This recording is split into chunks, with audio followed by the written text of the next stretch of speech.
નમસ્કાર, હું સુજલ દવે. દેશમાં અત્યારે ચૂંટણીનો માહોલ છે.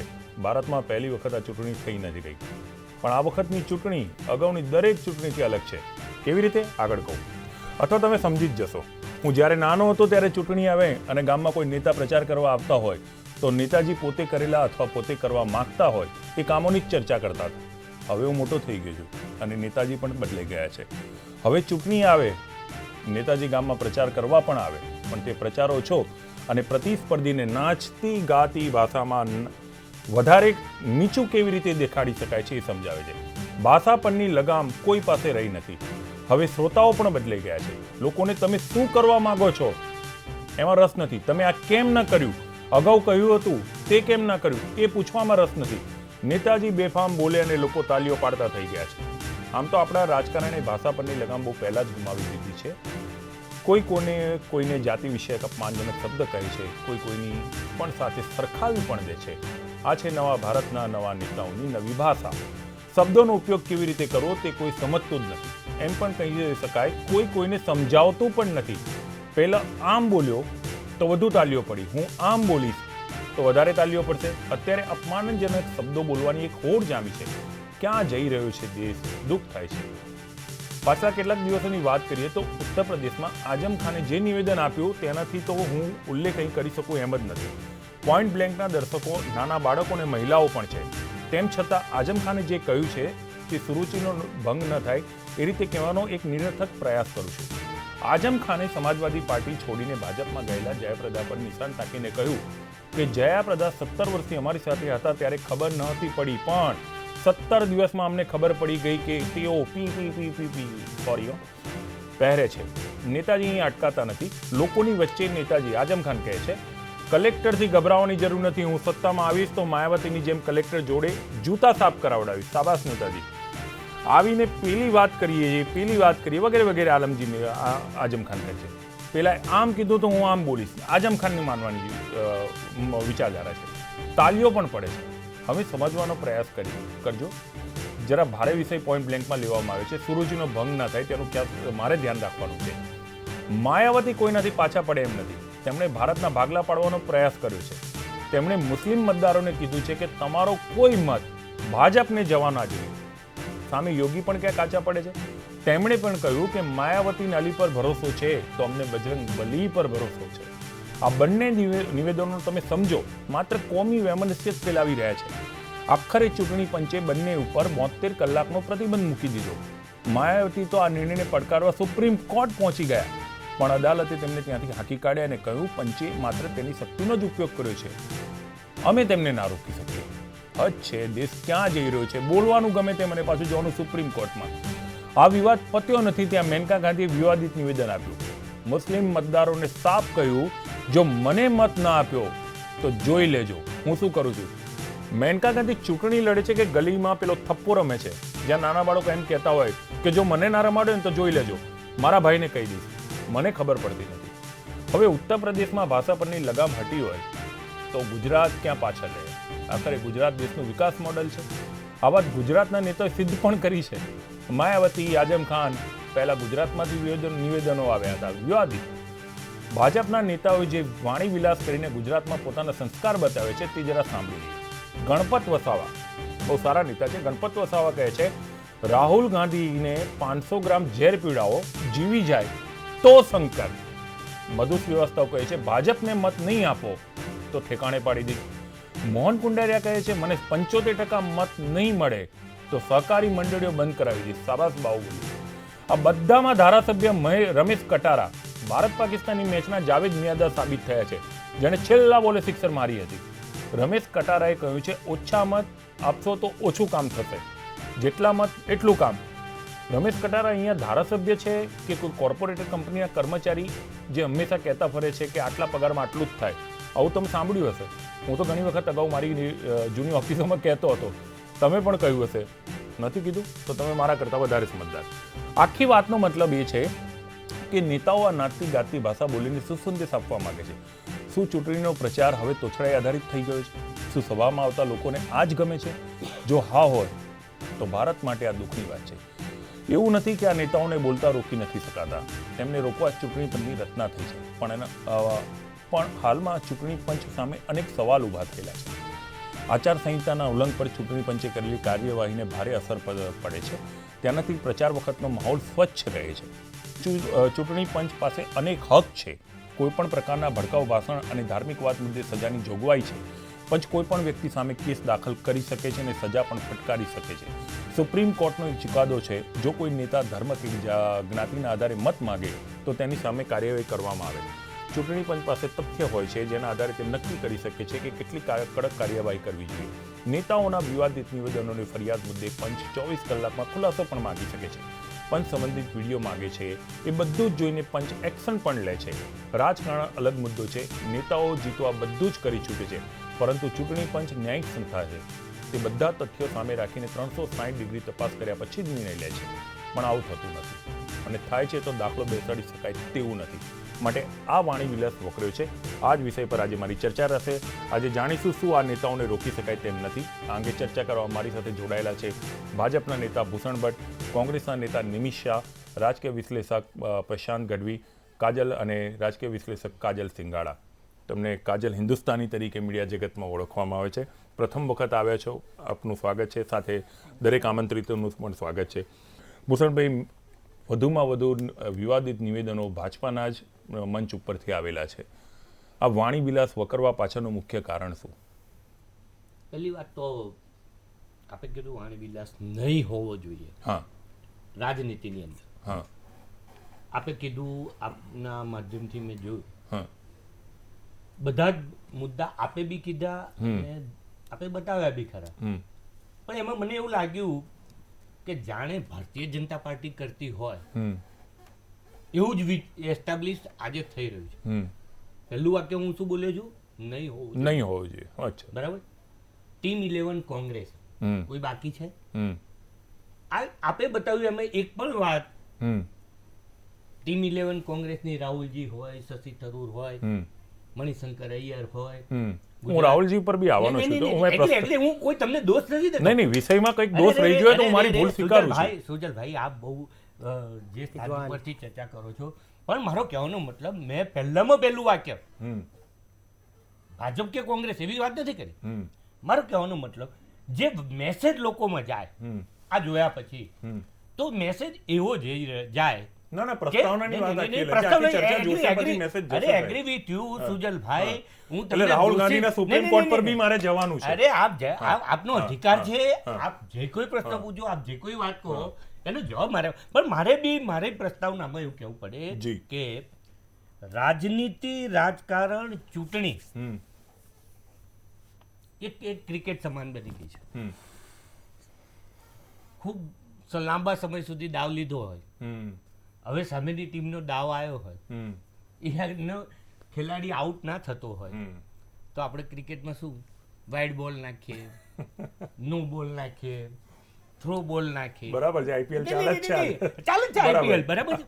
આ બરાબર એ જ પેટર્ન અત્યારે હું જે સમજુ છું કોઈક બીજી રીતે મૂલ્યાંકન, ભાઈ ગઢવીજી એનું મૂલ્યાંકન બીજી રીતે કરતા હોય, નિમેશભાઈ ત્રીજી રીતે કરતા હોય. પણ જે રીતે પાર્ટીની અંદર, રાજનીતિની અંદર, જાહેર જીવનની અંદર જે થઈ રહ્યું છે, અને તમે જુઓ કે અત્યાર સુધી ગઈ ચૂંટણીઓ સુધી આવા કોઈ પગલાં ભરાતા નથી, પણ આ વધવા માંડ્યું. જે રીતે નિર્વાચન આયોગ, ચૂંટણી કમિશને પણ આ બાબતને ગંભીરતાથી લીધી. ભાજપ, કોંગ્રેસ, બીજી પાર્ટીઓ બધાને જવા દો, પણ એ ગંભીરતાથી લેવા માંડ્યું. અને ધીમે ધીમે શરૂઆત થઈ. ક્યાંક 1 દિવસ, ક્યાંક 2 દિવસ, ક્યાંક 3 દિવસ પ્રચાર નહીં કરવાનો. હજુ એનાથી આકરા પગલા તરફ આવનારા દિવસ કે આવનારા વર્ષોમાં જઈ શકે છે. સારી વાત છે, કરવું જ જોઈએ. અમને કે મને અહીંયા ભારતીય જનતા પાર્ટીએ મોકલ્યો, એનો મતલબ એવો નથી થતો કે હું જઈને તમારા ટીવી સામે કોંગ્રેસને કે બાકીના લોકોને બેફામ ભાષામાં બોલું, એ કહેવા મને નથી મોકલ્યો. પણ જે રીતે જઈ રહ્યું હતું એને રોકવા માટેના પણ મારે કહેવાનો મતલબ એટલો છે કે આ જ લોકો કાલે એવું કહેશે કે ઇલેક્શન કમિશનને પણ એ સરકારની બેઠક છે, સરકારની ગોઠવણ છે, જેમ ઈવીએમ ઉપર આક્ષેપ થાય છે, એમ કાલે 2 દિવસ કર્યું હોય તો કે ના તો આમ કરવું જોઈએ, એવું કાલે એ ના થાય. આ ગંભીર બાબત છે. આવતીકાલની બાબત હું આજે કહું છું. આ જ વિપક્ષો કે આ જ લોકો પોતે સાચા છે એ સાબિત કરવા માટે ઇલેક્શન કમિશને આપેલી સજા કે ઇલેક્શન કમિશને કરેલી વાત ને પણ ખોટી ઠેરવતા અચકાશે નહીં. ભૂષણભાઈ ચોક્કસપણે. એક જ મિનિટ, દાખલા તરીકે આજે વિષયને મેં રજૂ કર્યો છે, જી, ઠીક જી. છે, મેં મારા સોની એક સ્ટ્રેટેજી પ્રમાણે મેં મારી પ્રસ્તાવના લખી છે. હું સાંભળો મારી વાત, આપણે એટલે તમે તરત જ મારી સામે સવાલ મૂક્યો. દોષ નથી દેતો, ના, ના, સવાલ નથી તમે કરતો. મૂકેલો જ છે. અરે સવાલ પણ નથી ભૂષણભાઈ, કરતો, હું આમાં હજુ- રહી ગયું એમ. હું આપે તો પ્રસ્તાવના- રહી કશું જ ના જાય. રહી ગયું હોત તો ઓકે, નિમિત્ત ઓકે. આયા ના હોત. તો મારી રહી ગયું હોત તો મારી- નિમિત્ત આયા ના હોત. મારી ભૂલ હોય તો મને એની સ્વીકારતા પાસે બી ખુલ્લા જણાયું ના, ભૂલ ના, ના, તમારી ના. નથી, તમે ટકોર કરી. નહીં, તમારા નહીં. જેવા લોકો મને ટકોર કરે છે તો હું આટલું સારું લખી શકું છું કે બોલી નહીં, શકું. આપ ખૂબ સારું આપનું એટલે આપનું મૂલ્યાંકન, આપની પ્રસ્તાવના, આપની અને આલોચના તો જેના મારા માટે કારણે- સારી છે. જેના કારણે હા. દર્શક મિત્રો આપના વધ્યા છે. જી આ આપની ચેનલના દર્શક મિત્રો વધ્યા છે. જી, સર. લોકોની અંદર એક ભાવ પેદા થયો છે, એક વાતાવરણ પેદા થયું હા. છે. શબ્દોનો અને સદુપયોગ આપણે ખૂબ સારો કર્યો. સાચા અર્થમાં. એટલે મારો કહેવાનો મતલબ આપણે મને પણ દોષ ક્યારેક નથી કોઈ વાર કોંગ્રેસને ઘેરવાનો તક મળતી હોય તો હું શું કરવા એને મારા હુકમના પત્તા ના, બતાવો અને તમે પહેલા બતાવી દીધા. ના, પણ કઈ વાંધો નહીં. પણ મને એક જે લાગ્યું એ જી, મેં તમને લાગ્યું કહેવાનો તમે પ્રયત્ન મુક્તપણે કર્યો. બોલી શકો એના માટે જ આ મંચ ખુલ્લો રાખ્યો છે. વાણી સ્વતંત્રતા છે. વાણી સ્વતંત્રતા છે અહીંયા. એટલે હું બીજું કંઈ નથી કહેતો, પણ આપે જે કીધું ભૂષણભાઈ, હું સ્વીકારું છું કે પંચ સામે સવાલ ન થવા જોઈએ, નહીં થવાય. એને માનું છું. પણ હવે એનું મૂલ્યાંકન કરવા બેસીશું તો અત્યારે જે ચાલી રહ્યું છે ને એમાં સ્વાભાવિકપણે એક સવાલો ઊભા થઈ રહ્યા છે. હમણાં જો હું ભૂલ નથી કરતો તો 4 વાગે નેવીના officer, I think commandant Batra છે, મને લોકેશ કુમાર છે કે મને નામ અત્યારે યાદ નથી, પણ કમાન્ડન્ટ બત્રાએ પણ પંચને ફરિયાદ કરી છે કે ભારતીય જનતા પાર્ટીના જે હોર્ડિંગ છે એનાથી ચૂંટણી પંચે આપેલા નિર્દેશનું ઉલ્લંઘન થઈ રહ્યું છે. આ 4 વાગે જ થઈ છે. એટલે પંચ સામે સવાલ થતો, હવે પંચ કાર્યવાહી નહીં કરે તો અમે સવાલ ઉઠાવીએ છીએ. એટલે પંચ સામે સવાલ હંમેશા સત્તા સામે ઉઠે, વિપક્ષની સામે ના ઉઠે. વિપક્ષ સામે બધા સામે ઉઠે. આમ આદમી પર બી બધાની સામે ઉઠે, હું ના નથી પડતો, હા. પણ જે સવાલો ઉઠાવે છે એ અત્યારે વિપક્ષની પાસે છટકબારી શું છે? અમે ક્યાં સત્તામાં છીએ? ચૂંટણી જો અત્યારે કોંગ્રેસને કોઈ સવાલ કરીશું ને તો એ લોકોનો લૂલો બચાવ સાંભળી લેજો. અમે ક્યાં સત્તામાં છીએ? સત્તામાં હોય એના નિર્દેશથી પંચ કરે. આ કહેતા પણ કોંગ્રેસ નહીં અટકાય. કોંગ્રેસ તો કસામાં અટકાવવાની નથી.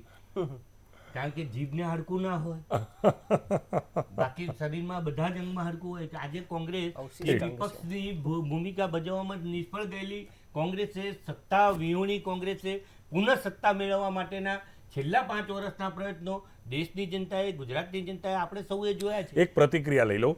એક મહિલાની સામે અભદ્ર ટિપ્પણી થઈ છે ને, હકીકતની અંદર પોતાના ગલીમાં, પોતાના મોહલ્લામાં, પોતાના માનીતા કેમેરાની સામે બેસીને કોઈ બાહુબલી માનતો હોય કે હું નેતા છું અને બાહુબલી છું અને ગમે તે મહિલા ઉપર બોલે તો ભારત વર્ષની કોઈ પણ મહિલા, કોઈ પણ પક્ષની હોય, એને હું એક પત્રકાર તરીકે નથી ચલાવતો.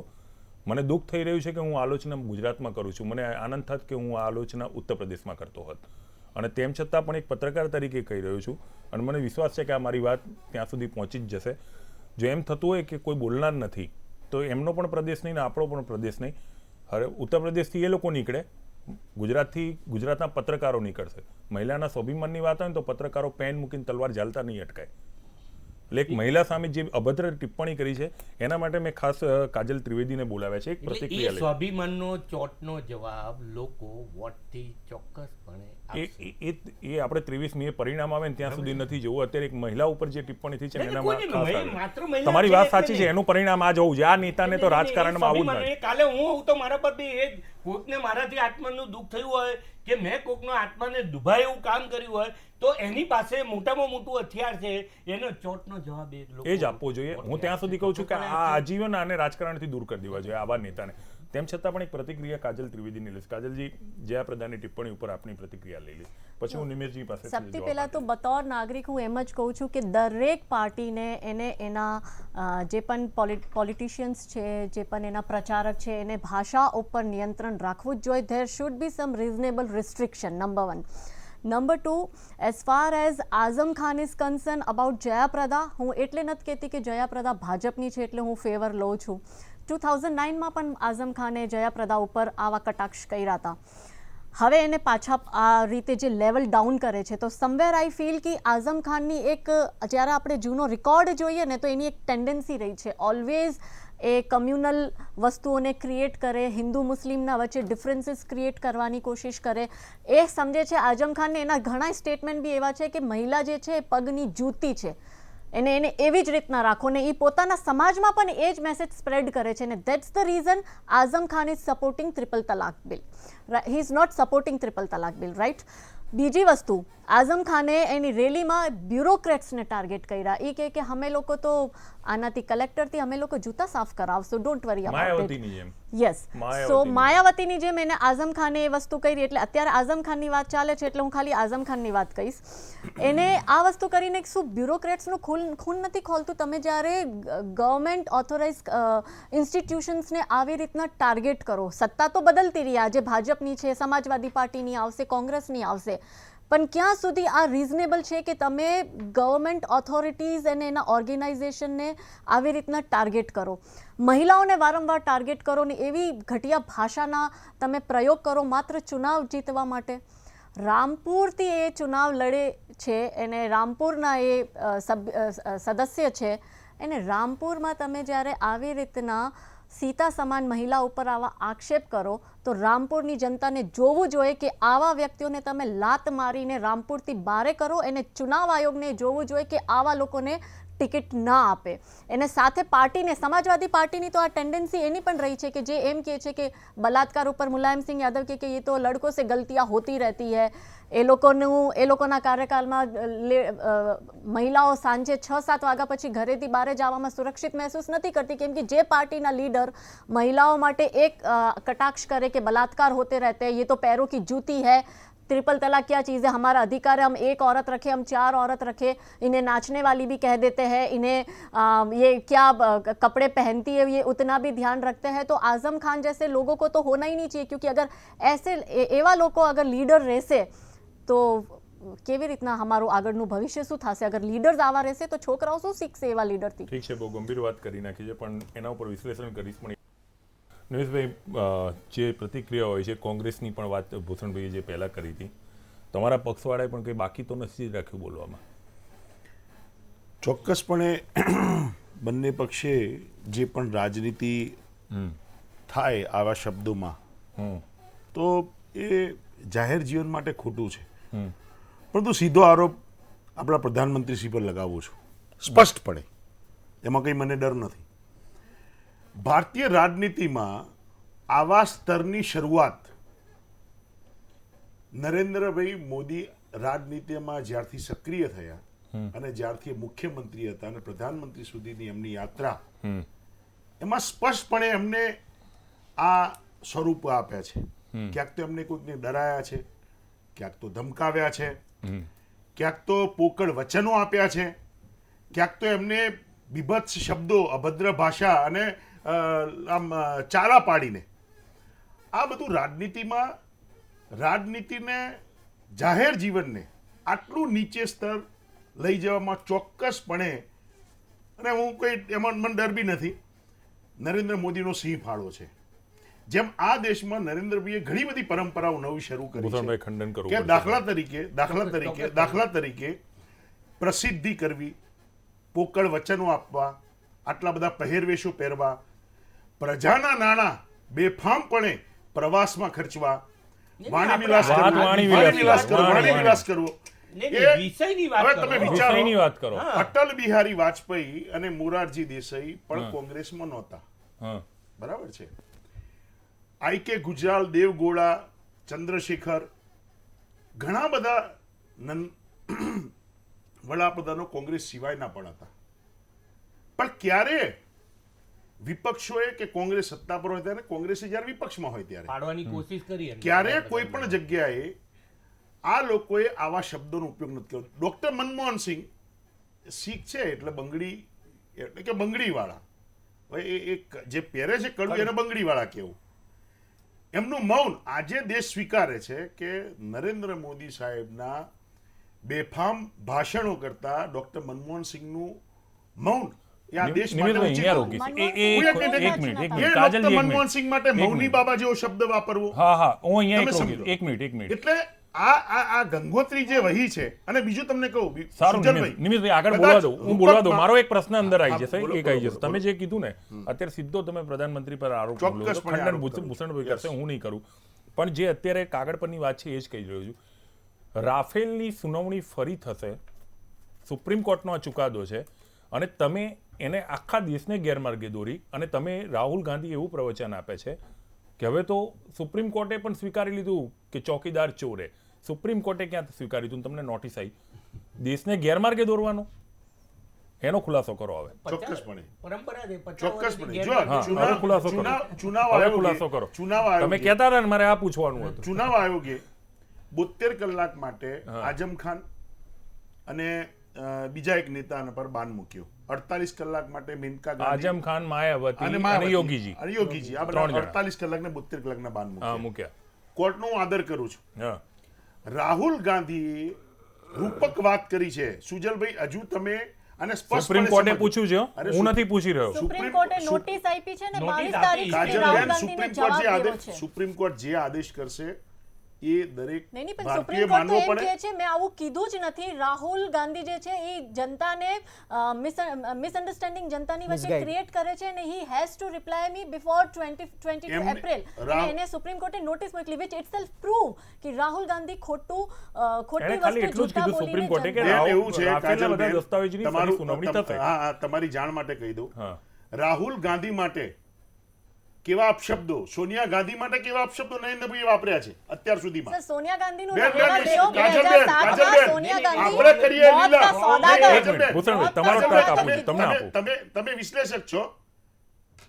તમે એક વસ્તુ વિચારો કે એક વિધવા મહિલા સર એ આપણે એના પછી વાત માટે કરશું. નહીં, તમે એના માટે તમે ગમે તેમ રાફેલવાળા વાપરો. વાત ઉપર જે એક સુજલભાઈએ પ્રશ્ન અનાથ કર્યો છે, તમે નહીં, એનો વાત reply કરો ને. એમની ભારતીય જનતા પાર્ટીના લોકો, હા. ચલો રાહુલ ગાંધીએ કદાચ શબ્દ વાપર્યો, કદાચ નહીં પણ વાપરે અરે વાપર્યો, ચલો રાહુલ વાપર્યો. ગાંધી ચલો વાપર્યો. રાહુલ ઓકે, ગાંધી એમ ઓકે. કહ્યું હા, કે બોલી લેવા દો એમને. રાહુલ ગાંધી બોલ્યા ચોકીદાર અને પ્રજાએ કહ્યું ચોર છે. સમજો. ના, ના, પ્રજાએ નહીં રાહુલ ગાંધીએ કીધું એમણે છે. કીધું હતું રાહુલ એમણે ગાંધી- કીધું હતું નહીં રાહુલ નહીં ગાંધીએ કહ્યું, નહીં રાહુલ એમણે ગાંધીને કીધું હતું સુપ્રીમ કોર્ટમાં જવાબ આપવો પડશે. હા એમને આપવો પડે હું કોંગ્રેસ- સુજલભાઈ વાત એ કરું છું, હાજી ક્યારે કોંગ્રેસના કોઈ પણ નેતાઓ, અમે આ 60 વર્ષ સુધી ભારતમાં રાજ કર્યું છે, હા ક્યારે અમે ડરની, ક્યારે ધમકીની ભાષા, ક્યારે બ્લેકમેલિંગની ભાષા, આ ભાષાનો ઉપયોગ નથી કર્યો. તમે મધુભાઈ ડર અને શ્રીવાસ્તવ, blackmailing-ની વાત ના કરો. બેન તમે કેમ કે કાજલબેન છે ને, emergency- કાજલબેન તમે શાંતિ- કાજલબેન, એમને તમે બોલી લેવા દો. વાત કરો, અને તમે તમારે બહુ બોલવું હોય તો હું ના ડરતા બોલું, હું નીકળી જાઉં નહીં, ડિબેટમાંથી. તમે ડરની વાત કરો છો તો કોંગ્રેસ તો ડરનો જીતો હું તમને બતાવું પણ, તમે મને સાંભળી લો, સાંભળી લો. એમરજન્સી અને 1984 શીખ પછી ક્રાઇસ્ટનો અરુણ આપના જે- આપમાં સૌથી મોટું ડર અને તાનાશાહી હિટલરશાહીનું સૌથી મોટું સબૂત છે. એટલે તમે કોંગ્રેસને એકદમ બેન, કહો છો કે સ્વાયત્ત ગંગાની જેમ સંસ્થાઓ, કોંગ્રેસ બહુ આપણે નિર્મલ છે વર્તમાન- તો બિલકુલ નિર્મલ નહીં નથી. નહીં નહીં, બહુ સાચી વાત છે તમારી. તમે જે કોઈ સાચું હશે રાજકીય પણ તમે વિશ્લેષક છો રાફેલમાં તમે. કહો ને કે રાહુલ ગાંધી શું કામ જૂઠું બોલીને જનતાને કોઈ રાહુલ ગાંધી જૂઠું ભ્રમિત નથી કરે બોલતા. છે કેમ JPC ની કે નિમણૂક નથી કરતા? લો. સુપ્રીમ કોર્ટમાં સર, JPC તમે ની કેમ અત્યારે- નિમણૂક નથી તમે કરતા? સુજલભાઈના અરે બેન, પ્રશ્નની વાત કાજલબેન, કરો. તમે રાફેલની ચર્ચા કરવી છે? સુજલભાઈ બોલો. આ અડધો કલાક હું રાફેલની ચર્ચા કરું. નહીં, JPC તમે ની આ નિમણૂક 22 કરી- તારીખ સુધીની કાજલબેન, જે બધે તમામ notice વચ્ચે છે. બોલવા દો, હું ઊભો થઈ જાઉં છું. એક મિનિટ સુજલભાઈ, કાજલબેન please. એમને ખંડન તમે કરો હા, એમને છે ને પેલા cold ના, drink હું ઊભો થઈ પીવડાવો જાઉં, ને please. શાંત Yes, કરો. તમે બોલો, ચલો. બહુ ના ગરમ ના છે. નિમિતભાઈ પ્લીઝ નિમિતભાઈ રાજકીય વિશ્લેષક છે, તો વચ્ચે નહીં બોલવાનું. સારું તમે હા, બેસો તો મને please. કેમ અમારી નિમિતભાઈ. અભિવ્યક્તિની આઝાદી તમે બોલો તો નથી? હું રાજકીય બોલું છું. વિશ્લેષકની તમે અભિવ્યક્તિની બોલો છો, આઝાદી બોલું છું. નથી? રાહુલ ગાંધી તમે માટે બોલો છો, એવી વાત બોલું છું. કરે કે કોંગ્રેસ તમે બોલો છો, માટેની વાત બોલું છું. કરે. આ દેશનો તમે બંને કોઈ બોલો નહીં તો કે બોલો. Sujalbhai, કાજલબેન. I have a objection. I અરે, have a objection. I have also objection. Please, નહીં, તમે શાંત રાખો. રાષ્ટ્રીય એક વિશ્લેષકની મિનિટ. અભિવ્યક્તિની આઝાદી નથી. હા તમારા પ્રશ્નો પૂછીશું How would he say કે રાષ્ટ્રીય વિશ્લેષક બોલી ન શકે? How બોલી would he- શકે એમ નથી કહેતા એને સાંભળી લો પહેલા એને સાંભળી લો એનો મુદ્દો આ છે નહીં, પણ તમે કોઈના કોઈ વ્યક્તિને નીચું દેખાવાની કોશિશ અરે ના નીચું કરો. કાજલબેન, તમે જ્યારે બોલતા કાજલબેન, હતા- કોઈને નીચું નથી દેખાવતો, તમે બોલતા હતા, હું બોલતો હતો. એ નતા બોલતા એટલે એમને તો please સાંભળો જરા. મેં એમને હા, પ્રશ્ન સમજો પૂછ્યો જરા. છે ને મેં એને હું પ્રશ્ન પૂછ્યો એક જ છે. વાત કરું છું. હા સુરેન્દ્રસિંહે એવું કહ્યું, ભારતીય જનતા પાર્ટીના ધારાસભ્યએ, કે 3 બાળકોની માતા પર રેપ શક્ય નથી. એક એમના બચાવવા માટે કહ્યું. અરુણ જેટલી વિદેશમાં જઈને એવું બોલ્યા હતા, rape is the small incident. હવે આ નિવેદનો જે આવ્યા છે, જીતુ વાઘાણી જે બોલ્યા, જેમનો ચેક બાઉન્સ થાય છે, જેમનો છોકરો પરીક્ષામાં ચોરી કરતા પકડાય છે, એ હરામજાદા શબ્દનો ઉપયોગ કરે છે. હરિયાણામાં અનિલ વિજ એમ કે છે 100 કુત્તે મારકર એક શેર કા મુકાબલા નહીં હો सकता. મોહન કુંડરી એવું કહે છે કે 70 થી 75% મત નહીં મળે તો મંડળીઓ બંધ કરાવી દઈશ. મધુભાઈ શ્રીવાસ્તવ શું બોલ્યા છે ખબર છે? કુંવરજી બાવળીયા એવું બોલ્યા કે મને મત ઓછા મળશે તો હું કામ નહીં કરું. એ તો ચૂંટણીમાં જ્યારે એમને પક્ષ પલટો કર્યો ત્યારે પણ એવું સ્પષ્ટ બોલ્યા હતા કે હું કોંગ્રેસમાં છું એટલે મારું કામ નથી થતું, ભારતીય જનતા પાર્ટીમાં જઈશ એટલે કામ. અરે લોકશાહીની તો અહીં અપમાન છે સુજલભાઈ. જ્યારે તમે વિપક્ષને એના લોકહિતના કામ ના કરવા દો અને એમ કહો કે ભાઈ હવે તમે અમારી સરકારમાં જાઓ. આજે જ બોલ્યા છે કટારા સાહેબ, આદિવાસી પ્રજા એ પ્રજાને એવું બોલ્યા કે તમે જે મત આપો છો ત્યાં તમારા કેમેરા લાગેલા છે અને તમે મત કોને આપશો એ અમને દેખાશે, અને જો મત તમે ભારતીય જનતા પાર્ટી નહીં હોય તમારા કામ નહીં થાય, તમને સબસિડીઓ નહીં મળે. આવી ધમકીની ભાષા કોંગ્રેસે 70 વર્ષના 60 વર્ષના શાસનમાં ક્યારેય વાપરી નથી. ખંડન કરવા માટે હું પૂરતી તક આપીશ. ખંડન કરશો કે હું પ્રશાંતભાઈ ક્યાંના બેસી રહ્યા છે, ચા પણ ખાલી થઈ ગઈ છે, કેમની પ્રતિક્રિયા લઉં? ભૂષણભાઈ. દિનેશભાઈએ જે વાત કરતી બ્રેક પહેલાની, દેશની અંદર કોંગ્રેસ પાર્ટી આવી રાજનીતિ કરી જ નથી. મને આશ્ચર્ય લાગ્યું, અને મારા કરતા કદાચ આ જોવાવાળાને વધારે આશ્ચર્ય લાગ્યું હશે. જે સમજુ છે મારા તમારા કરતા, એટલે ઘણા બધા સમજુ છે કે આ દેશ 1947માં આઝાદ થયા પછી આટલા વર્ષો સુધી શાસન કર્યું. કેવી રીતે શાસન કર્યું? બધી વાત જોવા દઈએ. માત્ર ચા વેચવા વાળા ઉપરથી શરૂઆત કરી, મોતના સોદાગર, હિટલર, સદ્દામ, આ બધું કોણ બોલ્યું હતું? એમને તો આવ્યું નતું. બરાબર એ દિવસો યાદ કરો, હજુ આજે પણ. અને નિમેશભાઈ છતાં પણ આટલું બધું થયા પછી પણ નિમેશભાઈ એમ કે અમે ક્યારે આવું બોલ્યા નથી, અમે લોકશાહી પર તરફ નથી. બેન વચ્ચે બોલે, બેનની વાતમાં જ્યારે કોંગ્રેસ પાર્ટીએ 25મી જૂન 1975, મારી જન્મ તારીખ, બહુ મોટી વાત છે, બરાબર, તમને આખી જિંદગી યાદ રહે. આ દેશની ઇમરજન્સી આવી એટલે સુજાલ આવ્યો, અમારી માં આવું કે છે. લોકશાહી ઉપર તરાપ મારવાનું કામ કોને કર્યું? કોઈ બોલી ન શકે. અને કદાચ જે બોલ્યા જયપ્રકાશ નારાયણજીથી માંડી અટલજી, અડવાણીજી, ફર્નાન્ડીસ, આ બધા લોકોને જેલના સળિયા. દેશની અંદર કોંગ્રેસમાં રહો તો બહાર, બાકી બીજી પાર્ટીઓમાં રહો, વેર વિખેર કરી નાખી. બરાબર યાદ છે, લોકોને બરાબર યાદ છે. અને છતાં નિમેશભાઈ આટલું બધું થયા પછી, આટલો બધા અત્યાચાર આ દેશની જનતા ઉપર કોંગ્રેસ પાર્ટીએ 50 વર્ષ સુધી કર્યા પછી પણ આજે એમ કે અમે સત્તા ઉપર રહ્યા, આટલા વર્ષો રહ્યા, અમે દુઃખ થાય કે અમે મારી જેમ પહેલા કેવું પડે કે ક્યાંક ખોટું થયું હોય તો સ્વીકારવાની તૈયારી હોય. મને પણ અહીંયા મોકલ્યો હોય તો પાર્ટીએ એવું ના કીધું હોય, મેં પહેલા બી કહી દીધું. પણ જે રીતે થયું છે એ ખોટું થયું છે, થઈ રહ્યું છે એ ખોટું થયું. આવનારા દિવસોમાં કયા દિશામાં જવું છે? હજુ આને તમે નહીં રોકો તો કાલે કોઈ સ્ટેજ ઉપર ચડીને મારતા બી નહીં રોકાય. એ પછી બંદૂક ગલી મોહલ્લામાં શરૂ થઈ ગયું છે. ગલી મોહલ્લામાં થયું છે, શરૂ થઈ ગયું. તમારે આ રાજનીતિ તરફ લઈ જવું છે આ દેશને, કે આ રાજ્યને, કે આ શહેરને, કે આ ગલીને, કે આ નેતાઓને, કે આ તરફ લઈ જવું. આવો હજુ પણ સમય છે, કશું હોય નથી. ભૂષણભાઈ, એક વચ્ચે સમા સાથે 15 સેકન્ડ લઉં. આ વાતાવરણની અંદર પણ એક આશાનું કિરણ છે.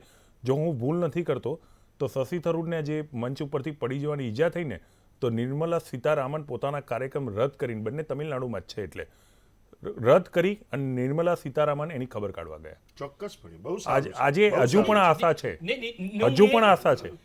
માફ કરજો મેં વચ્ચે રોક્યા હોય. હું એ જ કહેવા માંગુ છું ને કે મહાભારતના યુદ્ધમાં પણ સાંજ પડે બધા ભેગા મળતા હતા. ભૂતકાળ હતો, એ પરંપરા તંદુરસ્ત હરીભાઈ. આવો લડો તમે. તમારી પાસે, વિપક્ષ પાસે આજે મુદ્દા રહ્યા નથી. વિપક્ષની ભૂમિકા ભજવવામાં તમે સદંતર નિષ્ફળ ગયા છો. અને નિષ્ફળ ગયા છો માટે તમારી પાસે મુદ્દા ના હોવાથી તમે આ ભાષા, બફાટ, હા, આક્ષેપ, ચારિત્ર ખંડન, આ બધી વાત, અને પ્રેશર ટેકનિક, જેમ નિમેશભાઈએ કીધું કે જેપીસી કેમ નામ, હવે તમારે કહેવાનું, ભૂતકાળમાં આત્મચિંતન તો કરો. આપણે ત્યાં જેપીસીઓ નિમી કરોડો લાખો કરોડો રૂપિયાના કૌભાંડો થયા આ દેશની અંદર. ક્યારે ક્યારે નિમિત્ત છે? એકાદ વખત થઈએ, તમે કીધું એ પ્રમાણે રાજીવ ગાંધીએ હર્ષદ મહેતા વખત બરાબર? એકાદ વખત હું કહું થઈ છું. જાય. ભાઈ એના કારણોમાં પણ જાઓ, કેમ કરવી પડી એના એ કારણો અલગ વાત છે, એ અલગ ડિબેટેબલ છે. પણ એટલે મારો કહેવાનો મતલબ, આપણે દૂધે ધોયેલા નથી, કોંગ્રેસ પાર્ટી દૂધે ધોયેલી નથી. એટલે પ્રેશર ટેકનિકના રાજકારણની અંદરથી બહાર આવી તંદુરસ્ત હરીફાઈની અંદર આવો અને આવનારા દિવસોની અંદર લોકોની વચ્ચે જઈને તમે કરે. ભારતીય જનતા પાર્ટી કે સરકાર હજુ આ કરવું જોઈતું હતું, નથી કરી શકી. આ કામ ભૂષણભાઈ, લેવા આ જેવું તમારા હતું. વિચાર છે ને પણ એને આવકારું છું કે પ્રેશર ટેકનિકમાં ના લાવો કોઈને. પ્રેશર ટેકનિક હા, હું એના ઉપર એક છેલ્લા 5 પ્રતિક્રિયા લઈશ. વર્ષની એક પ્રતિક્રિયા લઈશ. કોંગ્રેસ પાર્ટીએ- એક પ્રતિક્રિયા એમની લઈ કોંગ્રેસ પાર્ટીએ- લઈએ. એક મિનિટ. હા, હું એ જ વિષય ઉપર આપની પ્રતિક્રિયા લઈશ. હવે પ્રશાંતભાઈ, તમને પ્રશ્ન એ નથી થતો કોણ શું બોલે છે, પ્રશ્ન એ થઈ રહ્યું છે કે આ કેમ થઈ રહ્યું છે એ લો. એટલે હું પ્રેશર ટેકનિકવાળી જે એમણે વાત કરી છે ને, એમાં મતદાતાને મારે બહાર લાવવાનો પ્રયાસ કર્યો છે અને એમના વિચારોથી હું પ્રભાવિત થયો. એટલે હવે મારે આજે એમને એનો પ્રશ્ન પૂછી, આ કેમ થઈ રહ્યું છે? તો આ બધી લોકશાહીમાં વાણી સ્વતંત્રતા આર્ટિકલ પણ આવી 17 ના નામે સ્વતંત્રતા જે માઝા મૂકી છે, હા. જે આ લોકોએ, એટલે બોલવાની છૂટ છે હા. પણ બકવાની શું બોલ- મનાઈ છે. યસ. એટલે આ બકવા એટલે બોલવાથી બકવા તણી મને લાગે છે બહુ બીક, માટે થોડું પણ ઠાવકું બોલાય તો એ ઠીક. આ એક અમારા લોક સાહિત્યમાં અમે સ્ટેજ ઉપરથી આ બધું જગતના ચોકમાં આ શબ્દોને અમર રાખીએ છીએ. હા. અને આ શબ્દોમાંથી એક ટકો પણ જો આ લોકો શીખી જાય ને તો કદાચ આ નેતાઓનો ભાવ સુધરી જાય. પણ આ નેતાઓને આવી કંઈ પડી નથી. આ માત્ર આક્ષેપ પ્રત્યાક્ષેપ, વાણી વિલાસને બફાટ. અને ખાસ કરીને જ્યારે આ સન્નારી ઉપર દુર્યોધન અને દુશાસન તો ગુનેગાર હતા, પણ એમાં ધૃતરાષ્ટ્ર અને ભીષ્મ પિતામાં મોટા ગુનેગાર હતા. કે આ જ્યારે ચીરહરણ થતું હતું દ્રૌપદીનું અને એ નરી આંખે જોઈ રહ્યા અને કંઈ કરી ના શક્યા. એમાં આઝમ ખાન કાલે બોલતા હતા, અખિલેશ યાદવ ખુદ બેઠા હતા, ભલે એના કાકા થતા હોય, જે હોય એના વડીલ થતા હોય, પણ એ પક્ષના વડા તરીકે એની ફરજમાં આવતું હતું કે ત્યારે જ આ વાતને જો ખંડન કર્યું હોત તો કદાચ આ દિવસ ના આવ્યો હોત. અને સન્નારીનું અપમાન કર્યું છે ત્યારે આપણને દુઃખ થાય કે અજબ તાસીર છે આ ધરતીની કે અહીંયા મહાભારત વાવો ને ગીતા નીકળે છે. અને હજી પણ એવા જનક છે કે જો એ હળ આંકે ને તો આ ભૂમિમાંથી સીતા નીકળે છે. અને એ ઉત્તર પ્રદેશની, એ રામની ધરતી, જ્યાં રામ માટે અત્યારે આખું જેને કહેવાય ને કે આ બે જણાએ માઝા મૂકી છે, એવામાં તમે આવી આને શું કહેવું એમ. એટલે શબ્દોમાં આના માટે પણ જો હું શબ્દો બોલું ને તો મારા સંસ્કાર લાજે છે, એટલે મારાથી આની ચર્ચા પણ ના કરાય. પણ ગઈકાલે એક બહુ સરસ શબ્દ આવ્યો કે આ જે સ્ટેજ ઉપરથી આવો બફાટ થાય ને એને વર્બલ ડાયરિયા કહેવાય, સારી ભાષામાં વર્બલ ડાયરિયા, કે જે અહીંથી થતો ડાયરિયા જેને કહી શકાય. એટલે આમાંથી બહાર એટલા માટે, કારણ કે અત્યારે કેવું છે કે કીચડ જેટલો તમે વધારે ઉછાળી શકો સામી વ્યક્તિ ઉપર, આક્ષેપ પ્રત્યાક્ષેપમાં તમે સામી વ્યક્તિને જેટલો વધારે ચિતરી શકો એટલા તમે વધારે સારા. એટલે પેલું નથી કહેતા કે સાચાને કોઈ સાંભળતું નથી ને જૂઠાની છે બોલબાલા, પ્રજાને આ જ ગમે છે એટલે માટે હસવું હોય એટલું હસો. એટલે જેટલી વધારે હસાઈ શકો, જેટલી વધારે તાળીઓ પડાઈ શકો એટલા તમે સારા નેતા. અને પ્રજાને બી ખબર નહીં વોટ કયા આધાર પર આપવો છે, પ્રજા પણ ક્લિયર નથી. અને ક્લિયર નથી એની પાછળ પણ આ નેતાઓ જ જવાબદાર છે, કારણ કે એ લોકો સામે કન્વે નથી કરી શક્યા. આજે આ બે વચ્ચેની વાત કરીએ કે ચોકીદાર ચોર હે તો સામે માં બેટા ડકેત હે, એ લોકો જામીન ઉપર છે. આવા એકબીજા ઉપર આક્ષેપ થતા હોય છે. રાહુલ ગાંધીની નિષ્ફળતા અત્યારે ચોકીદાર ચોરેમાં જો હું કહું તો રાફેલ શું છે એ આખા કોંગ્રેસમાં કોઈને ખબર નથી, નીચે કન્વે નથી કરી શક્યા. બાકી જો સાચા હોય, સાચા હોત અને સાચા હશે તો સુપ્રીમ કોર્ટે ક્યાંક તક આપીને બીજી. જો રાહુલ ગાંધી સાચા હશે તો સુપ્રીમ કોર્ટે ફરી રીથિંકિંગ કેમ કર્યું કે ભાઈ કંઈક આ વાતમાં તથ્ય જેવું લાગે છે એટલે આપણે રીથિંકિંગ કરીએ અને કદાચ આગળ જતા સાચું પણ નીવડે. જો આ ચૂંટણી ભૂલથી જો એનડીએ ના જીતે તો રાફેલ આવવાનું જ છે ડિસેમ્બર પછી, વાતતો ગાતતો ગરબો આવવાનો જ છે. જો સત્તા ઉપર યુપી આવ્યું તો, અને જો એનડીએ આવ્યું તો વાતતો ગાતતો આમનો બીજો ગરબો માથે આવવાનો જ છે. કારણ કે આ લોકો તો રોબર્ટ વાડ્રા વર્સિસ ચાલુ જ છે. આમની પાસે વાડ્રા સિવાય કંઈ નથી અને પેલા આમની પાસે ચોકીદાર સિવાય કંઈ નથી. અમારી જોડે 130 કરોડની દેશની જનતાની અપેક્ષાઓને પૂરી કરવાનું ઘણું બધું છે. ભૂષણભાઈ. ભૂષણભાઈ એ પછી માત્ર ઇમોશનલ અત્યાચાર, હા. રાષ્ટ્રવાદ, સુરક્ષા. એટલે શું સુરક્ષા આજે જ આવી દેશની? 70 વર્ષ થઈ ગયો દેશને આઝાદ થયે. એટલે અત્યાર સુધી શું બોર્ડરો ખુલ્લી હતી? અહીંયા બોર્ડર ઉપર જવાનો 3 પત્તી રમતા હતા? આવી વાત ના કરશો. અત્યારે માત્ર મોદી સાહેબ ઇમોશનલ અત્યાચાર કરે છે. અને જ્યારે તમે શહીદોના નામે વોટ માંગો છો, એ આનાથી પણ મોટી લાચારી છે ભાજપની, કે શહીદોના નામે તો 5 વર્ષ તમે શું કર્યું? તમે તો એક્સ્ટ્રા ઓર્ડિનરી હતા. 22 વર્ષ ગુજરાતનું શાસન લોકોને દેખાડી આખા ભારત પર રાજ કરવા નીકળ્યા હતા. તો એ 5 વર્ષમાં કરેલો હિસાબ તમે આપો ને. અને સાહેબ જ્યાં હોય ત્યાં એમ કે છે મેં હિસાબ લૂંગા ઓર દૂંગા. અરે હિસાબ તમારે આપવાનો હોય, લૂંગા શું? અમારી પાસેથી શેનો હિસાબ તમારે લેવાનો છે? તમારે તો પ્રજાને આપવાનું છે, એની કોઈ વાત નથી. અને આખા ગુજરાતમાં જ્યાં એક પણ પોસ્ટર મને બતાવો ભાજપ સરકારની સિદ્ધિના કે સફળતાના હોય, માત્ર સુરક્ષા માટે, માત્ર રાષ્ટ્રવાદ માટે, માત્ર દેશને સુરક્ષિત રાખવા માટે અબકી બાર મોદી સરકાર. એટલે આ તો લાચારી જ કહેવાય ને દેશની. અને તમે એમ કહી દો કે તમારો પહેલો વોટ શહીદના નામે અર્પણ કરી દો. એટલે આની ઉપર ઇલેક્શન પંચ કેમ અત્યાર સુધી કંઈ બોલતું નથી? કેમ મૂંગું છે? ત્યારે સવાલ થાય. બાકી જો તમે સાચા હોય તો સાચી રીતે માંગો વોટ યાર. ભૂષણભાઈ, તમે જે કહેતા હતા ને કે હવે ઇલેક્શન કમિશન પર સવાલ થશે, એ આ સવાલ થશે અને આ રાજકીય વિશ્લેષક છે. ભૂષણભાઈ, બીજા ચરણની અંદર તમે જે વાત કરી હતી કે પ્રેશર ટેકનિકમાં મતદાતાને લાવવામાં આવી રહ્યો છે અને તમારી જે વિચારો હતા, તમારા જે વાતને રજૂ કરવાની શબ્દોની શૈલી હતી, એનાથી હું થોડો પ્રભાવિત થઈને આ પ્રશ્ન પૂછી રહ્યો છું. મુખ્યમંત્રી વિજય રૂપાણીએ મહેસાણાના મંચ ઉપરથી એવું કીધું કે આ ચૂંટણીની અંદર ભૂલથી પણ ભાજપ કરતાં કોંગ્રેસ આગળ નીકળી જશે તો પાકિસ્તાનની અંદર દિવાળી મનાવવામાં આવશે, ફટાકડા ફૂટશે. આ પ્રેશર ટેકનિક ના ગણી શકાય? અને પ્રેશર ટેકનિક હું નથી ગણતો એટલા માટે કે જે ભાષા પાકિસ્તાનની સંસદની અંદર ત્યાંના સંસદ સભ્યો બોલે એ ભાષા બરાબર આજે કોંગ્રેસ બોલી રહી છે. પાકિસ્તાનમાં સંસદમાં એમ કહેવાય કે ભાઈ બાલાકોટ ઉપર સર્જિકલ સ્ટ્રાઇક થઈ છે અને આપણા કોંગ્રેસે એમ કે આપણા નેતાઓ એક બાજુ દેશની જનતાને દેશના લોકોને કેવી રીતે ભ્રમિત કરે છે કે અમે સેનાની સાથે છે, સરકારની સાથે છે. સેનાની સાથે છે, સરકારની સાથે જે સર્વપક્ષીય બેઠક થાય, સેના એને હુમલો કરે અને 2 દિવસ પછી એમ કે એના પુરાવા શું? Surgical strike.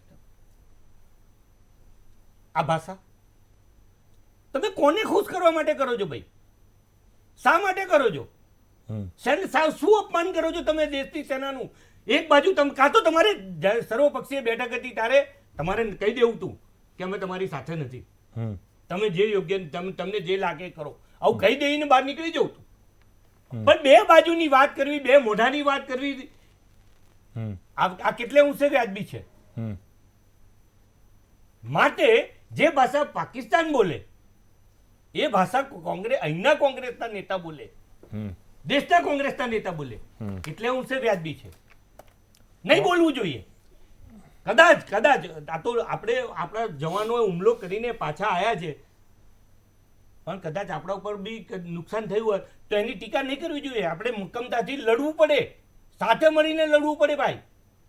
પણ કહેવાનો મતલબ એટલો છે, આપે કીધું એ પ્રમાણે કે જે ભાષા કોંગ્રેસ બોલી રહી છે ને, કે પાડોશી દેશની અંદર આનંદનું વાતાવરણ પેદા થાય. 2017ની અંદર ગુજરાતમાં ચૂંટણી હતી ને ત્યારે ભાજપમાંથી એક નિવેદન આવ્યું હતું. એ નિવેદનમાં એવું હતું કે મણિશંકર અય્યર એના ઘરે પાકિસ્તાનના પૂર્વ વિદેશ સચિવ અને પાકિસ્તાનના અધિકારીઓ મળ્યા છે કેમ કે અહેમદ પટેલને મુખ્યમંત્રી બનાવવા માગે છે. આ નિવેદન આવ્યું હતું ભારતીય જનતા પાર્ટીમાંથી. ત્યારબાદ પાકિસ્તાને એક નિવેદન આપ્યું હતું કે ભાઈ તમારી ચૂંટણીમાં અમારું નામ ના લેતા, આવું કંઈ છે જ નહીં. મારે તમે કીધું એટલે મારે કહેવું પડે કે પાકિસ્તાને આવું કીધું કે તમારી ચૂંટણીમાં અમારે, પણ હમણાં જે સ્ટેટમેન્ટ તમે વાંચ્યું હોય એ વખતની વાત નહીં, હમણાંનું 2019ની વાત કરો, 17ની કરીને 19, તો પાકિસ્તાનની અંદરથી પણ એવું સ્ટેટમેન્ટ આવ્યું છે કે આ દેશની અંદર ફરી પાછી કોંગ્રેસની સરકાર આવે તો અમને સૌથી વધારે આનંદ ભૂલ થાય છે. હું તમને બતાવું, આની અંદર બતાવું. હવે ઉભા રહો. કહેવાનો કાજલ ત્રિવેદી, નહીં. હવે કોણ એટલે શું સ્ટેટમેન્ટ આવ્યું હતું? સ્ટેટમેન્ટ પાકિસ્તાનથી કાયમ એ જ આવે છે કે કોંગ્રેસ આવી ભાજપને જોઈએ, આવવું જોઈએ. કોંગ્રેસ જ આવી જોઈએ, ભાજપના આવી જોઈએ. એટલે બધાઈને એ લોકોએ નિવેદન કર્યું કે ઇમરાન ખાન કોંગ્રેસને આ વખતે સપોર્ટ શું બોલ્યા? કરો. એટલે વારંવાર પાકિસ્તાન શું કામે કોંગ્રેસને સપોર્ટ કરવાની વાત કરે છે? આ વખતે ઇમરાન ખાન શું બોલ્યા છે? કે જો ભારતમાં ભાજપની સરકાર આવે તો કાશ્મીરના મુદ્દા સમાધાન શાંતિ થશે. મંત્રણા માટે સમાધાન વિકલ્પો થશે. વધશે. નહીં, નહીં, એટલે એ પહેલાનું કઈ વાત. ભાષા છે? મારે તો એ ભાષા બી સમજવી છે. હા. કારણ કે જો ઇમરાન ખાન ભીષમાં હોય, જો ભાજપથી દબાણમાં હોય, તો એ ભાજપનો પ્રચાર શું કામ કરે? ભૂષણભાઈ આ ખરેખર આ contradictory twist છે. થઈ રહ્યું છે, twist થઈ રહ્યું છે. એક નહીં, નહીં, હું સહેમત contradictory નથી. છે. પણ સૌથી વધારે એને કોંગ્રેસની સત્તા આવે એ પ્રકારનું છે. ઠીક. આજે બી છે તમે. ઠીક, અને on તમે જે record બોલો છે. છો ઠીક છે, હા. સાચું નથી પણ ઠીક છે. નહીં, નહીં, નહીં, ચલો સાચું નિમિત્ત, નથી, એવું નહીં. ના મારો હું કહું કહેવાનો છું, મતલબ, હું કહું એટલે છું. કહેવાનો મતલબ આ સૌથી વધારે દુનિયાભરના અખબારોમાં છપાયું છે, ટીવીમાં આવેલું છે. આ જે વાત કરી કે ભાઈ શાંતિ મંત્રણા વાળી વાત એ કાશ્મીર એક મુદ્દે second સમાધાન stage માં નીકળી છે. શકે છે. હા. શાંતિ આ જ નવા વિકલ્પો ખુલશે. એ વિકલ્પો આ જ એ સ્ટેટમેન્ટ ઇમરાન કે વિકલ્પો જો ખુલશે, ભારતમાં વધશે. ભાજપની સરકાર આવે તો કાશ્મીર મુદ્દે સમાધાન થઈ શકે છે. હવે હું બોલું મને તમે હા કઈ હા ભાષા છે? નિમિત્તભાઈ ચલો. તમે જે સુજલભાઈ બોલ્યા કે વિજયભાઈ રૂપાણી જે બોલ્યા 2000 અત્યારની ચૂંટણીમાં, મારા મિત્ર ડૉક્ટર હિમાંશુ પટેલ કોંગ્રેસના પ્રવક્તા છે, એ 2002માં અમિત શાહની સામે ચૂંટણી લડ્યા હતા. વિજલપુરમાં મેં 35,000ની રેલી કાઢી હતી અને નરેન્દ્રભાઈ ત્યારે વિજલપુરમાં છેલ્લા દિવસે સભા કરવા આવ્યા હતા. એમને કહ્યું હતું કે હિમાંશુ પટેલ ખૂબ સારો વ્યક્તિ છે, પરંતુ મિત્રો જો વેજલપુરમાં, જો ગુજરાતમાં ભારતીય જનતા પાર્ટીની હાર થશે તો કરાચી, ઇસ્લામાબાદ, લાહોર અને પેશાવરમાં ફટાકડા ફૂટશે, રોશની થશે, મીઠાઈઓ વેચાશે. હવે આ જે આખો ઇલેક્શનના મોડને જે બદલવાની જે તાસીર છે, મારે બહુ બેશરમી સાથે કહેવું પડે છે કે ભારતીય જનતા પાર્ટીના વર્તમાન વડાપ્રધાન કોઈને પણ પ્રોટોકોલ કયા વગર કેક ખાવાને બર્થડે મનાવવા ગયા હતા, એમને ગળે લગ્યા હતા. કોઈને ખબર નથી અને પાકિસ્તાનને લવ લેટર એમને લખ્યો. પુલાવામાં હુમલો થયો ત્યારે શૂટિંગ કરાવતા હતા. 168 જવાનો પુલાવામાં, ઉરી અને પઠાણકોટમાં શહીદો, જવાનો શહીદ થઈ ગયા પછી ભારતીય જનતા પાર્ટી વિજય ઉત્સવ મનાવે છે. ભારતીય જનતા પાર્ટીના શાસનમાં કે કોંગ્રેસના શાસનમાં આતંકવાદી હુમલાઓ થયા હશે અને પાકિસ્તાને અવરચંડીએ કરી હશે. અરે અમે તો ઇસ્લામાબાદ, કરાચી, લાહોર અને પેશાવર જઈને તિરંગો લહેરાયો છે અને ભારતની આર્મીએ ત્યાં જઈને બોલો. મીઠાઈ અને ફટાકડા ફોડ્યા છે. This is true. હવે અમે ભૂષણભાઈ હવે સ્વીકારો તમે નરેન્દ્ર મોદી વાતને. કરે ત્યારે સેનાએ. હું ક્યાં કહું છું? નહીં, અમે તો મેં વાત- આને કે ભૂષણભાઈ ઇન્દિરા તમે ગાંધી. આ જ વસ્તુ નહીં. તમારી આ ભારતીય જનતા પાર્ટીના લોકોની તકલીફ જ છે, કારણ કે તમારે સત્ય સ્વીકારવું નથી. નહીં, બધા. નહીં, ભારતીય જનતા પાર્ટીના શાસનમાં તમે કહો છો ઉરી, પુલાવામાં અને પઠાણકોટ તમારા ભારતીય જનતા પાર્ટીનું શાસન હતું. 168 જવાની 3 આ 5 વર્ષમાં 1600 જવાનો શહીદ થયા છે. અને સામે અને કેટલા બીજું. આતંકવાદીને જ્યાં કબ્રસ્તાનની અરે, અંદર અરે, મોકલ્યા છે, અશોક. એ પણ જોયો તમે. ભૂષણભાઈ, ભારતની ભૂષણભાઈ, અંદર પાકિસ્તાન તરફથી ભૂષણભાઈ, આવતો આતંકવાદી ભૂષણ- એ છેલ્લા ભૂષણભાઈ, 2016 તમે જોરથી 2018 બોલી. સુધી તમે કબ્રસ્તાન જોરથી- તરફ ગયો બસ, આ અને તકલીફ જતો છે. થયો, એ વાત કરો સુજલભાઈ, યાર. આ જ તકલીફ છે. આ નરેન્દ્રભાઈ ગુજરાતમાં શાસનમાં હતા, ગોધરામાં કાર સેવકોને જીવતા સળગાવ્યા વાણી હતા. વિલાસ પર કોને વાત હત્યા ચાલે થઈ? છે, વાણી કોને વિલાસ હત્યા થઈ? પર. હા, હું એ જ કહું છું, એ જ વાત કરું છું. તો તમે અહીં આગળ કાર સેવકોને કોને મારી નાખે એ નથી પકડી લાવી શક્યા. તમે દાઉદને લઈ જવાની વાતો કરો છો. અરે ભાઈ, અફજલ અને કસાબને તો કોંગ્રેસના શાસનમાં આપી દીધી ફાંસી. ગોધરા કાંડના અને બધા આરોપી અરે, જેલમાં છે. અરે, જેટલા પકડાય બધા અરે, જેલમાં. બધા ઠીક. જેલમાં છે. તમે અત્યારે નથી યાકુબ ગયા. પટાલિયા- તમે યાકુબ ગેરમાર્ગે પટાલિયા દોરો. તમે ભૂલી ગયા. નહીં, ફાંસી આજે કોને ચડાવી દીધી? એ તો તમે કોર્ટ ફાંસી મેટર કોને? છે. અરે કોર્ટ તો હું મેટર એ જ- છે. એ મારું મેટર છેલ્લે બોર્ડ હું એ જ ગરમ. કહું છું. તો હું એ જ કહું છું કે લઈ આયા એમ કહો. તમે શાસક બધા આરોપી ભાઈ, જેલમાં ભૂષણભાઈ, છે. મારો એ વાતને સ્વીકારો. ભૂષણભાઈ, મારો કે ભૂતકાળની અંદર ભૂષણભાઈ, મારો પછી ભૂષણભાઈ, મારો કહેવાનો આશય એક જ છે તમે કે ગેરમાર્ગે જો- ના દોરો. ના, હું મારો એ જ કહું છું. મતલબ ગેરમાર્ગે પ્રધાનમંત્રી દોરી રહ્યા છો. શ્રી આખા શું ભારતને નથી ગેરમાર્ગે દોરે છે. હવે ગોધરાની આવી બધી વાત વાતો કરી છે ને, કરીને. તો ગોધરાનો જે અક્ષરધામનો આરોપી હતો હુમલો યાકુબ શું- પટાલિયા, એને તો કોંગ્રેસે બચાવવાની પૂરી કોશિશ કરી. શું અરે તમે વાત બેન, કરો તમારી છો? માહિતી તમારી ખોટી વાત છે કે મારી હાજી માહિતી બિલાલ સાચી છે. છે. યાકુબ હાજી બિલાલ છે. લો હું શરત માંગી લઉં, ઘણા હાજી બધા બિલાલ આરોપી છે. હતા, બધા જેલમાં મુખ્ય ને એમાં આરોપી હાજી રીતસર- બિલાલ છે બેન. હું મુખ્ય હજુ હાજી આરોપીની બિલાલ, વાત નથી કરતી, હું આરોપીની વાત કરું અરે છું. મેં આરોપી તો મુખ્ય 7 જણા આરોપી- હતા. મેં અને મુખ્ય અરુણ આરોપી જેટલી એમાં તમારા એમાં વકીલ હતા. ચલો, લોકોને ઠીક છે. વાતે પટાલિયાને ચર્ચા બચાવવા- ચર્ચાને વિરામ વાત આપવાનો છે. બીજી મુદ્દા છે. ક્યાંથી ઇશરત ના જહાં ઉપર કોણ રોયું? બાટલા હાઉસ एनकाउंटर के ऊपर फुट कर कौन रोया? इशरत जहां को पुलिस किसने कमिश्नर बताया? है, बुरहान दिल्ली। वानी को कांग्रेसના पोस्टर बॉय શાસનમાં किसने બાટલા बनाया? હાઉસમાં કોઈ મરનાર પણ આતંકવાદીનું નામ આતિક અને રડનાર પોલીસ રડનાર બંને કમિશનર હતા. Police commissioner Delhi. બાટલા હાઉસની અંદર મરનાર આતંકવાદીનું નામ આતિક હતું અને રડનાર પોલીસ ये કમિશનર દિલ્હી बताइए હતા. कौन बाटला हाउस ठीक। एनकाउंटर ऊपर कौन रोયું? Police Salman commissioner Khurshid Delhi. પોતે- ભાજપ સલમાન નથી રહ્યું, તમે ખુરશીદ- ખોટા રાજકીય વિશે સલમાન આક્ષેપો ના કરશો. ખુરશીદ ચલો, ઠીક. સલમાન ખુરશીદ તમે પોતે રોઈ લો. ખોટા આક્ષેપો ના કરશો બેન. સલમાન હવે ભાજપ નહીં, કોઈ નહીં, દિવસ નહીં, આતંકવાદીને નહીં, સપોર્ટ કર્યો જે નથી, ના સાચી કરે. માહિતી આપો ભાજપ અમને એ પાર્ટી ગમશે. છે જે અમે ચલો, ઘરમાં ઠીક. ઘૂસીને હવે આતંકવાદીને અહીંયા મારે ચર્ચાને છે. વિરામ આપવાનો છે. ચારે આમંત્રિતો પાસેથી એક પ્રતિક્રિયા લેવા માંગી. વાણી વિલાસ ઉપર લગામ કેવી રીતે લાવી શકાય? નિમેશભાઈ, તમારાથી શરૂ કરીશ ને કાજલબેનથી પૂરા કરીશ. વાણી વિલાસ ઉપર લગામ કેવી રીતે લાવી શકાય? ભાજપ હોય કે કોંગ્રેસ હોય, નેતાજીની જુબાન ઉપર આપણે લગામ કેવી રીતે લાવી શકીએ? ભાષણ ચોક્કસ કરો પણ સુરુચિનો ભંગ ન થાય અને કોઈને પણ તોછડાઈપૂર્વક વાત ન થાય. સુજલભાઈ, એવું છે કે ઘરમાં વડીલે શરૂઆત કરવી પડે. અને હું ચોક્કસપણે માનું છું કે રાજનીતિમાં જાહેરમાં સભાઓમાં મોટેથી અને જોરથી જે રીતે નરેન્દ્રભાઈએ એક નવું કલ્ચર ઊભું કરવા જે માગી રહ્યા છે અને કરી રહ્યા છે, કદાચ એમાં મહદઅંશે સક્સેસ છે, એમાં ચોક્કસપણે અને વાતો વિકાસની તો કોઈ કરતું, રોજગારની નથી કરતું, કોઈ મોંઘવારીની વાત નથી કરતું. વાતો આજ આવી જાય છે ભારત પાકિસ્તાનની. અરે પાકિસ્તાનનો તો છઠ્ઠીના ગળી ભાગમાં આપણે તહેસ નહેસ કરી શકીએ એટલી આપણી પાસે તાકાત છે. પરમાણુ બોમ્બ નહીં હોતા, આપણી પાસે હાઇડ્રોજન બોમ્બ છે. ક્યાં બધી ડરવાની જરૂર છે અને પ્રજાને ડરાવવાની જરૂર છે? પણ કહેવાનો મતલબ શું છે કે કૂવામાં હોય અવાડામાં આવે. એટલે ચોક્કસપણે હું શરૂઆત માનું થવી છું જોઈએ. કે શીર્ષ શરૂઆત નેતાઓથી. સારી થવી જોઈએ. શીર્ષ જે નેતાઓથી. રીતે અટલ બિહારી વાજપેયી, ઇન્દિરા ગાંધી, મોરારજી દેસાઈ કે લાલ બહાદુર શાસ્ત્રી એકબીજા માટે જે સરસ સૌહાર્દથી વાતાવરણથી લોકસભામાં કે વિધાનસભામાં જે રીતે વાતો કરતા હતા, ચૂંટણીમાં પણ તમે સમજો કે અડવાણીજી કે અટલજી જ્યારે બોલતા હતા જે ભાષાનો પ્રયોગ થતો હતો, એ ભાષાઓની ફરીથી ગરિમા નરેન્દ્રભાઈ લાવશે તો ચોક્કસપણે માનું છે આખા ભારતમાં લોકસભામાં આંખ ના મારવી જોઈએ.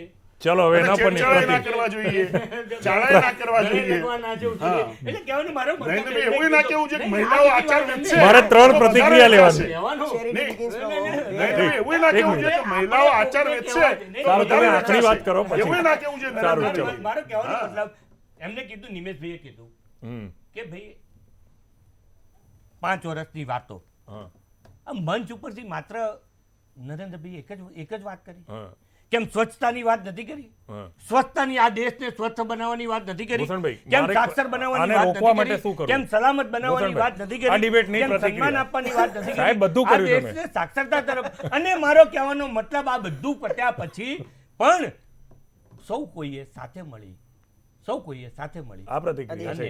આ પ્રતિક્રિયા. આ સૌ કોઈએ સાથે મળી હજુ કશું હોય નથી ગયું. અને નિર્વાચન આયોગ, ચૂંટણી કમિશન જે પગલાં લે એને સ્વીકારવા જોઈએ. એની ટીકા, પગલાં લીધા પછી ટીકા તમે જોજો.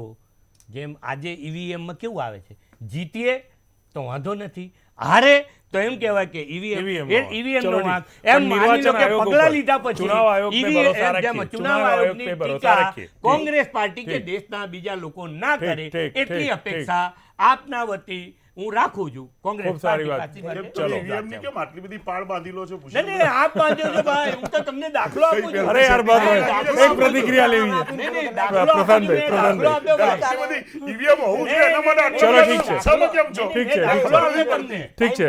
પ્રશાંતભાઈ, ટાઈમ પૂરો થઈ ગયો. ગઈકાલે અમે આની પ્રશાંતભાઈ, ઉપર એક ચર્ચા કરતા ત્યારે એક આ વાત થઈ હતી કે હવે જેમ દરેક પક્ષમાં બધા સેલ હોય, મીડિયા સેલ હોય, લીગલ સેલ હોય, એમ એક સાયકોલોજીકલ સેલની તાત્કાલિક જરૂર છે ક્યાં વાત જે આમના મગજને સ્કેન કરી શકે અને સ્ટેજ પર જતા પહેલા શું બોલવાના જે વાંચી, એવું MRI મશીન, જે હું ઘણી જગ્યાએ કહું ને કે ધારાસભ્યોને ખરીદ વેચાણ કર્યા પછી જે MRI ચાલે ને ભાજપમાં, કે આખી વિચારધારા બદલી નાખે, એમ એક સ્કેનિંગ મૂકવાની તાત્કાલિક જરૂર છે કે જે આ લોકોને સાયકોલોજીકલી ટ્રીટમેન્ટ આપી અને સ્ટેજ ઉપર કોઈ પણ જાતનો બફાટ ના કરે, વાણી વિલાસ ના કરે. બાકી હજી ધબકે છે અહીંયા લક્ષ્મણની રેખા કે રાવણ જેવો અહીંયા બીતા ઓળંગતા બીતા બીવે છે. ક્યા વાત હે, ક્યા વાત હે. કાજલબેન, એમને કીધું ને કે નિમિષભાઈએ કીધું કે હું તમને એના જ વાત ઉપર જવાબ આપું છું કે શરૂઆત વડીલોને કરવી જોઈએ, જે લીડર છે એને કરવી જોઈએ. હું બહુ એગ્રી કરું છું, પણ એ શરૂઆત આનું ક્રેડિટ નહેરુજીને જાય, બિકોઝ નહેરુજી આવ્યા ત્યારે એમ કીધું ને, એને ફર્સ્ટ સ્ટાર્ટ નહેરુજીએ કર્યું ને, હું યાદ દેવડાવું કે આઈ વિલ ક્રશ જનસંઘ, એ નહેરુજી સ્ટેટમેન્ટ આપ્યું હતું. ત્યારથી ચાલતા ચાલતા કોંગ્રેસ નહેરુ ગાંધી રીત સદા ચલી आई, देश को बांटो और खाओ मलाई. એ લોકો તોડવાની राजनीति करे, वुमेन एम्पावरनी बात करे, पर राहुल गांधी पोते कि संघ में तो औरतों को चड्डी क्या हाफ पैंट में हाफ चड्डी पहनने नहीं देते हैं, एवा राहुल गांधी स्टेटमेंट आपेला છે. જ્યારે લીડર આવા આપે, ખૂન કી દલાલી, મોત કા સોદાગર, નીચ આદમી, મોદીજીની માતાજીને તમે 90 વર્ષની માતાજીને ન મૂક્યા, એટલે એ લોકોને આવી વાતો જરાય શોભા નથી દેતી. એટલે બીજી વાત એમને કીધું કે જે લીડરો એને ધ્યાન રાખવું જોઈએ. મોદીજીએ તો ઇવન સોનિયા ગાંધીને સોનિયા ગાંધી માટે એમ કીધું હતું કે એ તો દેશની વહુ છે, એટલે હું એમને એટલી રિસ્પેક્ટ આપું છું કે અમારા દેશની વહુ છે, એટલે એ રિસ્પેક્ટ આપી છે, એ રિસ્પેક્ટ આપી છે. એટલે હા, એટલે છે ને આજે ને શરૂઆત જે એક મિનિટ ચર્ચાને વિરામ. કાજલબેન, એના માટે આપણે આપણા ગિરેબાનમાં ઝાંકીને જોવું જોઈએ, આપણે આપણી જાતને જોવું જોઈએ. કાજલબેન, મેં આપણે ચર્ચા પહેલા મેં કીધું હતું કે મારી કેરિયરના 13 થી 14 વર્ષ મેં ક્રાઇમ બીટમાં કાઢ્યા છે. હું સ્ટેટ રિઝર્વ પોલીસ એટલે SRP માનતો હતો. ભારતીય જનતા પાર્ટીએ મને સમજાવ્યું હતું કે સ્ટેટ રિઝર્વ પોલીસ SRP એટલે કોણ? સોનિયા, રાહુલ, પ્રિયંકા. એટલે હવે એમાં આપણે પડતા નથી. ચર્ચાને અહીંયા વિરામ આપીએ છીએ. કાજલબેન, પ્રશાંતભાઈ, ભૂષણભાઈ અને નિમેશભાઈ, ખાસ આપ ચર્ચામાં આવે તે બદલ આપનો આભાર.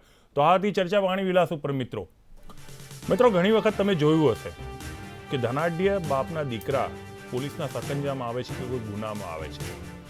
એટલે ગુનો ધનાઢ્ય લોકો કરે છે એવું નથી કહેતો, ભૂલ આપણે અહીંયા કરીએ છીએ. ગુજરાતીમાં એક કહેવત છે કે વારસાઈમાં તમારા દીકરાને સોનાની પેન આપો, પણ એ પેનથી શું લખવું એની સમજણ આપો. આ વાતને તમારે વધાવી લેવી જોઈએ. દેશની તમામ રાજકીય પાર્ટીઓ વધાવી લેવી જોઈએ. ઇલેક્શનની ટિકિટ આપવા, પણ એ ટિકિટ લઈને નીકળેલા નેતા બાબુને મંચ ઉપર શું બોલવું એ દરેક પક્ષે આપેલા સમજણ આપવાની જરૂર છે. શરૂઆત આપણે જ કરવી પડશે. ગુજરાતીમાં એક બીજી પણ કહેવત છે કે આપણને પૈસા વાપરવાનો અધિકાર છે, વેડફવાનો નહીં. લોકશાહી દેશ છે, બોલવાનો અધિકાર છે, પણ ગમે તેમ નહીં. આ સમજી લેજો, કેમ કે તમે જે વાવો છો ને એ તમારે આજે નહીં તો કાલે કાપવાનું આવશે. હવે ઇન્ટરનેટનો યુગ છે, તમે બોલેલું હશે એ રેકોર્ડ થશે, અને હું માત્ર રેકોર્ડ નથી કહેતો, એ અમર થઈ જાય છે, તમારી સામે આવશે. એટલે બોલતા પહેલા વિચાર કરો. અને દરેક મતદાતાઓને અત્યાર સુધી મેં એમ કીધું છે કે મતદાન કરજો, પણ સાથે એક આજે અપીલ કરું છું કે જે ભારત દેશની નારીનું સન્માન ના જાળવી શકે ને એને રાજકારણની અંદર ક્યારેય સ્થાન ના આપતા. એ કોઈ પણ હોય એને સ્થાન ના આપતા. કેમ કે મહાભારત કાળથી આજે મારા બાપનું નામ મારી પાછળ લખાય છે, એટલે દુઃખની વાત છે. મહાભારત કાળમાં પણ કૃષ્ણએ અર્જુનને કોન્ટેય કીધેલા હતા. આ ભારતનો વીર પુરુષ એની માના લીધે ઓળખાય છે. અને આપણા ત્યાં નેતા બાબુ મોવા પાડતો હોય નારી તો દેવી હે, પણ કોઈ કરતા નથી. એટલે તમારે જ કરવાનું છે. એટલે જે નારીનું અપમાન કરે ને એને મત ના આપતા, પણ મત એને ચોક્કસ આપો કે જે દેશને સક્ષમ બનાવવા જઈ રહ્યો, અને તમારો જ મત આ દેશને સક્ષમ બનાવશે. એટલે દિલ ખોલીને મતદાન કરતો એક પણ માણસ મતદાન કર્યા વગર ના રહેવો જોઈએ, કેમ કે તમારો મત ભારતને સક્ષમ અને શક્તિશાળી બનાવશે. એટલે ચોક્કસપણે મતદાન કરજો. ફરીવાર આ રીતે હું આવીશ એક ફરી ચર્ચા લઈને. ત્યાં સુધી મને રજા આપશો. નમસ્કાર.